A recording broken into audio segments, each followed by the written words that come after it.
Isang araw, may tatlong apo na nag-uusap tungkol sa kanilang mga nanay. Mag-usap lang kayo.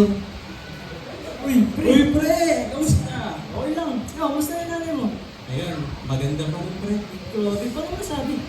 Sobrang ganda ng mama ko, Andon. Ayahay ang buhay. Ang dami naghahabol. Miss ko. Ang dami naghahabol. Pinapadalahan ng bouquet, tapos love letter. Grabe yung nanay ko, andun lang. Wala yan sa nanay ko, pre.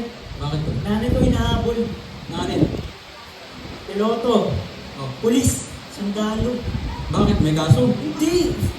Grabe ka naman sa nanay ko, pre. Kasi hanggang ngayon, baliw pa din sila. Baliw. Ikaw, Kumusta nanay mo? Wala yan sa nanay ko. Sobrang ganda ng nanay ko, hinahabol pa rin siya ng ex niya. grabe naman nanay mo. Sige.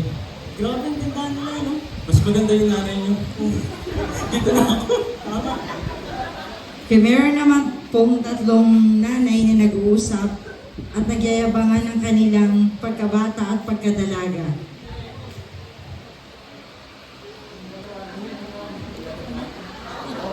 Pwede niyo pong sabihin na kung paano kayo. Ay, ang dalaga. Ang ganda ko kaya. At biglang may dumaang dalawang makikisig at malilipunong mga lalaki. Habang nag-uusap sila nanay, may dumaang dalawang makikisig at gwapong lalaki.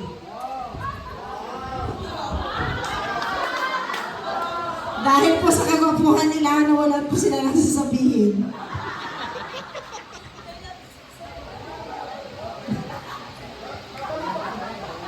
Wala po silang masabi na kung paano kagwapo yung dalawang lalaki. Wow! Oh, alam mo, nang bata pa ako noon. At talaga natipuhan nila yung dalawang lalaki, kaya bumalik ulit silang dalawa, naglakad, Nakakrush naman. para magpakilala. Magpapakilala sila ngayon sa tatlong babae. Ayaw. Magpapakilala po sila at pipili ang tatlong nanay kung sino ang kanilang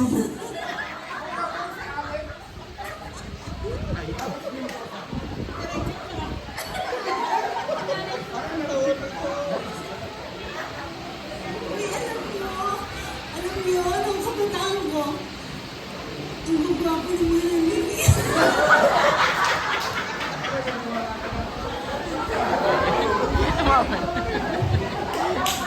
Ako,